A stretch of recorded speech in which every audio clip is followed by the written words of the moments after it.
आज अचानक Facebook live में आया हूँ और आने का कोई विशेष मकसद नहीं है। सतवंत जी नमस्कार, सत्येंद्र सिंह जी नमस्कार। आज कुछ इम्पोर्टेंट बात थी जिसको लेकर के फेसबुक पर लाइव आना हुआ। सलीम जावेद जी नमस्कार। आप लोग थोड़ा शेयर कर दें तो सूचना सभी तक पहुंच जाएगी बड़े आराम से। सत्येंद्र जी नमस्कार। स्वास्थ्य कैसा है सत्येंद्र जी आपका? स्वास्थ्य सही है आपका?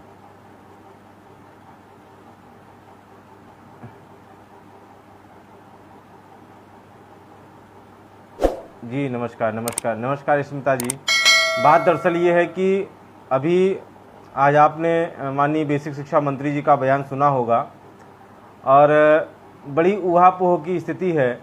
अभी कुछ दिन पहले हमारे हाथरस जनपद के साथियों ने, किसी भी संगठन के रहे हों, शिक्षा मित्र शिक्षा ही मित्र है, तो उनका सम्मान किया, माल्यार्पण किया, बहुत सारी बातें निकल कर आई। और आज अचानक इस प्रकार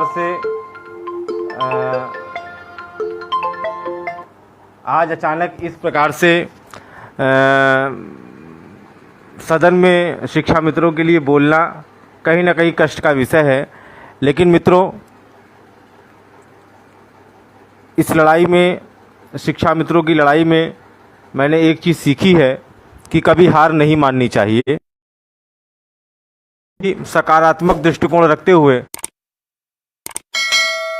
लड़ाई को जारी रखा है और वो विभिन्न पहलुओं पर मैंने देखा भी है कि बहुत ज़्यादा नकारात्मकता हमारे लोगों ने दिखाई और बहुत सारे कमेंट भी किए। और आज भी जो विश्वास करता है वो करता है, जो नहीं विश्वास करता है, तमाम प्रकार के कमेंट मेरे फेसबुक आईडी पर और तमाम सारी चीज़ें देखने को मिलती हैं। डॉक्टर मान सिंह यादव एमएलसी साहब का फ़ोन आ रहा है इस समय और मैं समझ नहीं पा रहा हूँ कि फ़ोन काटूँ कि चलने दूँ। तो बहुत सारी नकारात्मकता। मित्रों, मैं आपको ये बता दूँ कि मैं ना आदर्श वेलफेयर की लड़ाई लड़ता हूँ और ना मैं उत्तर प्रदेश प्राथमिक शिक्षा मिशन की लड़ाई लड़ता हूँ, ना मैं टेट की लड़ाई लड़ता हूँ, ना नॉन टेट की लड़ाई लड़ता हूँ। मैं लड़ाई लड़ता की और शिक्षा मित्रों के लिए लड़ता हूँ। अगर मुझे कोई बांटने का काम करेगा तो सही नहीं है। हाँ, अब रही बात संगठन की, तो मैं उत्तर प्रदेश प्राथमिक शिक्षा मित्र संघ का हूँ और जैसा कि मैंने बताया कि ना मैं लड़ाई टेट की लड़ता हूँ, ना नॉन टेट की लड़ता हूँ, और लड़ता हूँ तो केवल और केवल शिक्षा मित्र हित के लिए। उनके जो शिक्षा मित्र आज जीवित हैं वो हों या जो ख़त्म हो गए हैं उनके लिए हों। अभी हाल ही में एक मुकदमा नौकरी को लेकर के डाला गया है मित्रों। मुकदमे में बहुत सारे एविडेंस अच्छे लगाए गए हैं और उसका सुखद परिणाम भी निकलेगा। इसके अलावा 2 दर्जन से ज़्यादा मुकदमे और चल रहे हैं मेरे। और अभी एक छोटा सा मुकदमा मेरे द्वारा जो है गोपाल सुब्रमण्यम स्वामी जी, जो कि माननीय सुप्रीम कोर्ट के अधिवक्ता जी हैं, सीनियर अधिवक्ता हैं, उनसे बात चल रही है। तो एक छोटा सा रिस्क लेने की ज़रूरत बनती है और मैं लूँगा। हो सकता है कि वहाँ से कोई बहुत बड़ा रास्ता हमारे लिए निकल कर आए। तो इस पे मुझे आप लोग फ़ोन मत करिएगा प्लीज़। मेरा आप सभी से निवेदन है कि आप सभी लोग फ़ोन कॉल करके डिस्टर्ब नहीं करेंगे, पूछेंगे नहीं कि क्या मुकदमा है, कौन सा रास्ता है, कहाँ जाना है, क्या कर रहे हैं आप। अगर आपको मेरी मदद करनी है तो 1 रुपये, 2 रुपये, 5 रुपये, 10 रुपये की मदद ये सोच कर करिएगा कि आपने एक दिन में 5 रुपये का, 10 रुपये का मसाला खाकर थूक दिया, काम ख़त्म। आपने 15 रुपये की चाय एक दिन में पी ली, 10 रुपये की चाय आपने पी ली। तो ये सोच कर मेरी मदद करिएगा तब जब मैं कहूँ। अभी कुछ मत करिएगा। अभी मुझे दिल्ली निकलना है, कब निकलूँगा, कैसे क्या होगा, सारी बातें जब वो चीज़ पुटअप हो जाएगी सुप्रीम कोर्ट में, और मुझे उम्मीद है कि कोई ना कोई रास्ता ज़रूर निकलेगा यहाँ से, मुझे विश्वास है। तो इसलिए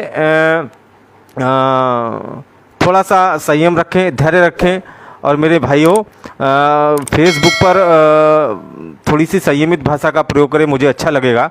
और उन शब्दों का प्रयोग करें जो शब्द आपको अच्छे लगें। अगर आपसे कोई कहे तो आपको अच्छे लगें, वही शब्दों का प्रयोग आप करेंगे तो मुझे अच्छा लगेगा।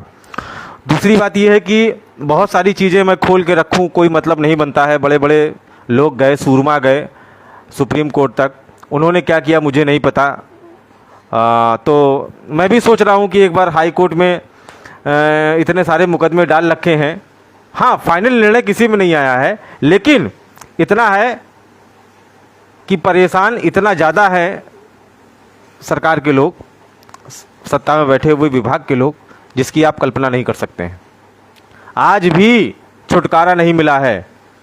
और अभी जो ये 23 तारीख को सुनवाई लगी है फ्रेश केस में, ठीक है, 23 तारीख को सुनवाई लगी है फ्रेश केस में, इसमें भी इनके पास कोई जवाब नहीं है। और ऊपर वाले ने चाहा तो मेरे भाइयों को न्याय मिलेगा। लगभग 250-300 लोग हैं उस लाइन में खड़े हैं, सभी को नौकरी भी मिलेगी, ऐसा मुझे विश्वास है और दृढ़ निश्चय है। इन्हीं सारी चीज़ों को लेकर के अभी आपने एक फेसबुक पर पोस्ट पढ़ी होगी कि रावण की लंका में जल्द आग लगेगी। हालांकि बहुत से लोग समझ नहीं पा रहे हैं कि भाई साहब ने क्या लिखा है, त्रिभुवन ने क्या लिखा है, समझ से मेरे परे है। इतना घुमा फिरा के क्यों लिखा है? देखिए, सीधा सीधा सब पढ़ लेते हैं और घुमा फिरा के इसलिए लिखा गया है कि आप उसको समझने का प्रयास करें। नहीं समझ में आ रहा है, थोड़ा धैर्य रखें। बहुत से लोग कहेंगे अरे ये सब पागल बनाते हैं, चूतिया बनाते हैं। देखिए, मैं उनमें से नहीं हूँ और मुझे पागल बनाकर आपको कुछ मिलेगा भी नहीं। क्या मिलेगा? कोई मतलब नहीं है। मैंने पहले बता दिया है कि मैं शिक्षा मित्रों की लड़ाई लड़ता हूँ, ना कि किसी संगठन की। और शुरू से मेरा ध्येय रहा है, शुरू से, वो चाहे पीड़ित हो, जैसे भी लोग हों, न्याय दिलाने के लिए जैसे भी हो, जो भी मुझसे बन सकता है मैं करता हूँ उनके लिए। कहाँ से व्यवस्थाएं आती हैं, कौन देता है, क्या नहीं है, क्या नहीं है, कुछ ये सब चीज़ें छोड़िए। और मैं छोड़ता भी हूँ। क्यों? क्योंकि मैं जिस रास्ते से जाता हूँ, जो चीज़ें मैं कर रहा हूँ, वो अपने ही लोगों के लिए है। तो अगर ये मामला फाइनल हो जाता है, हालांकि बात चल रही है कब निकलेंगे दिल्ली, वो अभी सब सारी चीज़ें पर्दे के नीचे हैं, पीछे हैं। तो आज तक कोई नेता लाइव नहीं आते थे। ठीक है, अजय केसरी जी नहीं आते थे तो ना है, कौन क्या करता था मुझे उससे मतलब नहीं है। क्योंकि ऑलरेडी मैं पहले बता चुका हूँ कि मैं शिक्षा मित्र के लिए लड़ता हूँ, ना कि संगठन के लिए। अभी तक लोग क्या किए क्या नहीं किए, मुझे उससे कोई मतलब नहीं। और निश्चय ही इस मामले में कुछ आपको अलग दिखाई देगा, ये मेरा वादा है, ज़रूर दिखाई देगा। अब देखना यह है कि गोपाल सुब्रमण्यम स्वामी जी हमारी बात को समझ पाते हैं कि नहीं समझ पाते हैं, और वो किस तरीके से इसको लेते हैं। तो अगर ऊपर वाले ने थोड़ी सी जगह अगर बचा रखी है हम सारे लोगों के लिए, तो निश्चय ही आपको कुछ ऐसा सुनने को मिलेगा जिसके आपके कान तरस गए हैं लंबे समय से। 2017 के बाद आपके कान तरस गए हैं सुनने के लिए, तो हो सकता है कि वो चीज़ निकल कर आए। तो खैर,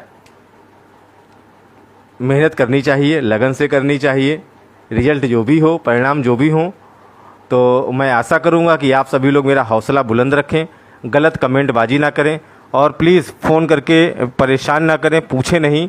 और अगर मैं आपसे अपील की मदद की अपील करूं, तो आप 1 रुपये, 2 रुपये, 10 रुपये, 5 रुपये का सहयोग करना। नहीं चाहिए मुझे 1000, 2000, 4000, 5000, नहीं चाहिए मुझे 500, 400। आप उतनी मदद करिए जितना आप एक दिन का खर्चा है आपका, वो चाहे चाय का हो, आपके स्कूल जाने का खर्चा हो, या फिर आपके चाय पीने का खर्चा हो, या फिर जो भी आपके खर्चे हों, शाम का खर्चा हो, तो जो भी आपका खर्चा हो। अगर आप बच्चे के लिए 10 रुपये की चॉकलेट ले जाते हैं तो 10 रुपये का सहयोग करें, केवल एक दिन का। नर होना निराश करो मन को, कुछ काम करो, कुछ काम करो, जग में रहकर कुछ काम करो। जी राम प्रकाश जी, मैं इन्हीं सब चीज़ों में विश्वास करता हूँ कि आदमी को हार नहीं माननी चाहिए। और अगर हार मिली तो कुछ नहीं मिलेगा, तजुर्बा तब भी मिलेगा। ठीक है, अगर हार मिली तो कुछ नहीं, लेकिन तजुर्बा तब भी मिलेगा। तो ऊपर वाले ने मेरे साथ है, मुझे विश्वास है कि इस अगले कदम में भी वो मेरे साथ होगा। और जी चौधरी जी, और तब तक के लिए आप लोग नज़रें बनाए रहिए जैसे आप लोगों ने अभी तक। ये मेरी प्यारी बेटी है। अरे हंसो नहीं, देखो देखो सब लोग देख रहे हैं आपको। हाँ। हाय करो सबको। हाय। चलो ये खिलो जाके। तो अभी तक आप सभी लोगों ने मेरा सपोर्ट किया है और आप सभी लोगों की दुआएं हैं, अच्छे अच्छे कमेंट आप लोग करते हैं, लेकिन फिर भी आप सभी लोग बिल्कुल कूल होकर रहें। बहुत ज़्यादा पसोपेश में पड़ने की ज़रूरत नहीं है। मैं अपना काम कर रहा हूँ और अगर कुछ ऐसा निकल कर आता है, फाइनली बात हो जाती है, तो फिर मैंने जो आपसे कहा है, आप लोग एक दिन का मुझे सपोर्ट करेंगे बिना कहे, बिना किसी टीका टिप्पणी के, क्योंकि मुझे इतना चाहिए कि मैं लड़ सकूं बस। ठीक है मित्रों, मेरी एक मीटिंग का समय हो गया है, तो उस पर थोड़ा सा वर्क करना है और मीटिंग भी अटेंड करनी है, इसलिए मिलते रहेंगे आपसे। और इस चीज़ को अधिक से अधिक शेयर कर दें सारे शिक्षा मित्रों के साथ जी।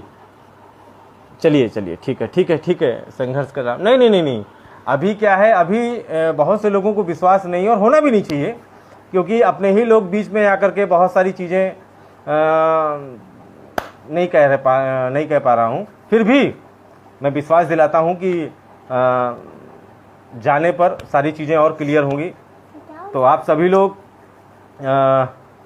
सकारात्मक रहें। और ये जो मौतों का सिलसिला चल रहा है, मेरी आप सबसे करबद्ध अपील है, निवेदन है, प्रार्थना है, गुजारिश है कि आप सभी लोग बिल्कुल तनावपूर्ण रहें। जैसे भी आप लोग जी रहे हैं अपने परिवार के साथ में, मस्त होकर रहें। आधी रोटी कम खाएं, लेकिन टेंशन ना लें, क्योंकि अगर आप जीवित रहेंगे तो आपका परिवार सुरक्षित रहेगा, उससे बढ़कर कुछ नहीं। बाकी जो विधि का विधान है, जो परमात्मा ने हमारे भाग्य में लिखा है, उसे कोई तोड़ नहीं सकता। राम जी को भी 14 वर्ष बाद वनवास काट कर दोबारा आना पड़ा था। तो मैं बहुत ज़्यादा तो नहीं कुछ कहूँगा, लेकिन हाँ, जिस रास्ते में मैं चल रहा हूँ उस रास्ते पे ईश्वर मुझे कामयाबी प्रदान करे और मेरे साथ उन लाखों लोगों के घर परिवार सब मजबूत होंगे। मैं इन्हीं शब्दों के साथ में अपनी वाणी को विराम करता हूँ। धन्यवाद। आप लोग अधिक से अधिक शेयर कर दें।